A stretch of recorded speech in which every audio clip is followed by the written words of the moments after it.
Bonjour à vous. Eh bien, je vais continuer ces vidéos en abordant le sujet des dents et des animaux. Alors, bon, comment pouvoir faire un lien entre les dents et les animaux? Quoi? Écoute, mais qu'est-ce que tu as, Myriam? Tu voudrais savoir ta dent, là, quand même, qu'est-ce qu'elle veut dire, les animaux, bon, d'accord. Je sais que tu as un chat, tu aimes ton chat, oui. Puis tu as un chien aussi, voilà. Ah oui, puis t'aimes bien les chevaux. Bon, d'accord. Et ça ne te dit rien par rapport aux dents. Eh bien oui, il y a des liens à faire, Myriam, avec les animaux et notre corps et nos dents, spécialement nos dents. Alors, si tu veux bien m'écouter un petit peu, tu comprendras davantage à quoi correspondent tes dents par rapport aux animaux. Et puisque tu aimes les animaux, eh bien ça enrichira ta perception de l'animal et tu comprendras mieux tes dents. Voilà. Qu'est-ce que ça va faire là-dedans? Bon. Ben écoute, maintenant on va partir plus globalement. Hein. Au niveau de l'embryologie, regarde, on a un spermatozoïde, une ovule, une cellule seulement, une cellule unique qui va se multiplier, se multiplier, se multiplier, et puis donner d'autres cellules qui vont elles-mêmes avoir d'autres fonctions. Et on a ce qu'on appelle des cellules souches. C'est-à-dire que chaque cellule, même si elle est à un autre endroit, même si elle s'est divisée, elle porte toujours en elle la mémoire de l'origine, de sa source, hein, du un qui l'a créé. Oui, bon, tout ça c'est... Non, c'est pas du vent, c'est pas du vent. D'abord, écoute, regarde la formation de la Terre, c'est à peu près la même chose, hein. Il y a des millions et des millions d'années, on avait affaire à une espèce de nébuleuse, gazeuse, et puis il y a eu pendant des millions et des millions d'années des phénomènes divers qui font que les choses elles se sont densifiées, cristallisées, épaissies pour aboutir au monde actuel. Ça veut dire qu'au départ, comme dans l'œuf, tout était contenu. Tout était contenu. Ce qui était contenu, c'était les minéraux, les végétaux, les animaux et l'homme aussi. Eh bien oui, on fait partie du tout. Et le tout fait partie de nous. Et donc, c'est pour te faire comprendre que les animaux font partie de nous. Nous en avons conservé les instincts. Hein. On dit fidèle comme un chien, fier comme un coq, sale comme un cochon, têtu comme un âne. Je ne sais pas s'il y a un seul animal à qui on ne donne pas un attribut qui nous correspond. Ce qui veut dire qu'au moment de la séparation et de la formation des animaux sur Terre, ils se sont formés et nous en avons gardé, nous, une essence. Quelque chose de très subtil qui doit certainement se loger dans notre cerveau archaïque le plus ancien. Alors, on va commencer par... Oui, voilà, je vais parler de tes incisives centrales. Tu vois, ces deux dents-là, ici que tu as en haut, les deux dents du haut. Eh bien, figure-toi que le narval c'est un cétacé, il ressemble un peu à une baleine, il vit dans l'Antarctique, c'est-à-dire tout en haut sur le globe. On peut dire en quelque sorte qu'il vit sur le crâne de la Terre. Et il a une corne, comme la licorne, une corne qui est composée de l'incisive centrale gauche qui va fusionner avec la droite et qui va sortir 3 mètres devant lui, torsadé. Un mouvement comme ça, une hélice, une torsion. Ça veut dire que c'est quelque chose qu'il a en lui et qui cherche, avec un mouvement qui tourne comme ça, en avant.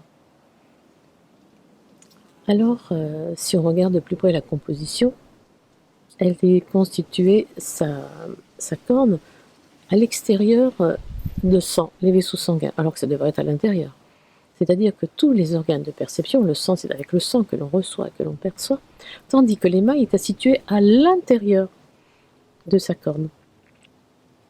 Donc, ça veut dire qu'il a gardé une perception hypersensible et à l'intérieur, son identité, elle est là, son os. Alors, on pense bien que, bon, tu penses bien qu'il ne va pas s'en servir pour combattre. Hein. Non. Il s'en sert, pour rechercher la nourriture et rechercher la femelle. Et il est situé dans les eaux de l'Antarctique, entre l'eau salée et l'eau douce, parce que c'est là où les glaciers fondent. Alors il est situé entre quelque chose qui a rapport avec notre humanité, l'eau douce. Hein.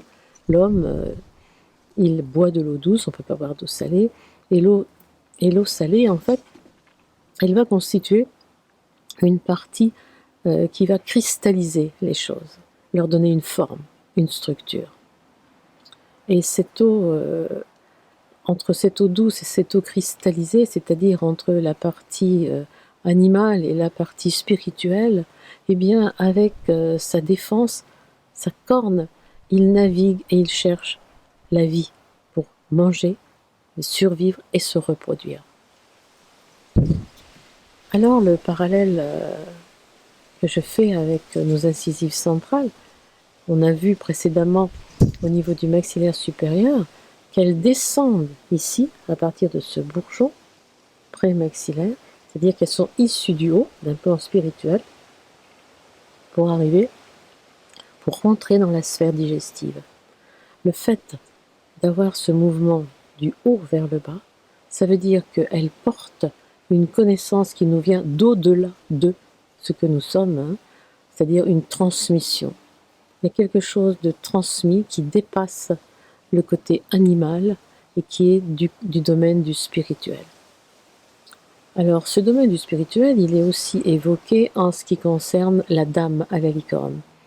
La licorne est un animal qui a été largement décrit au Moyen-Âge. Et la dame à la licorne, elle est sur des tableaux. C'est une tapisserie où il y a 5 tableaux, et le 6e, c'est le 6e sens. Et chaque sens, en fait, est représenté. Le toucher, le goût, la vue, l'ouïe. Et donc, ça veut dire que cet animal, la licorne, est vraiment en rapport avec nos perceptions les plus fines. En face de cet animal, nous verrons plus tard, les alchimistes mettent le cerf, avec les cornes du cerf, que nous verrons après. Donc, nos incisives centrales, ici, supérieures, sont connectées avec toutes nos perceptions, nos 5 sens, tout ce que nous pouvons ressentir.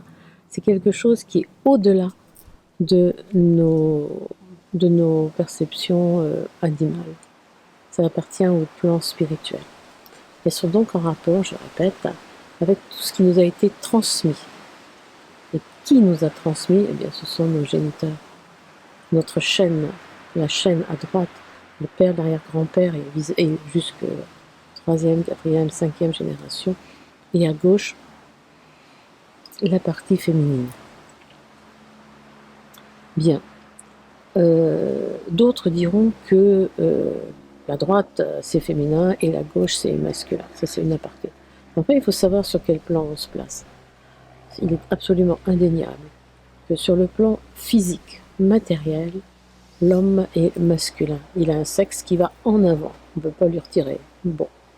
Et la femme, elle a un sexe qui est creux, qui va retenir. Donc, sur le plan physique, masculin à droite et féminin à gauche. Cependant, si on change de plan, et si on inverse, et si on va sur un plan énergétique, à ce moment-là, dès qu'on change de plan, c'est une loi, les choses se retournent. C'est-à-dire que sur le plan énergétique, l'homme devient féminin et la femme masculine. Donc il faut savoir où on se place et de quoi on parle. Voilà, cet aparté étant dit, je vous laisse en compagnie du narval et de la dame à la licorne. Je vous remercie de votre écoute et je vous dis à bientôt.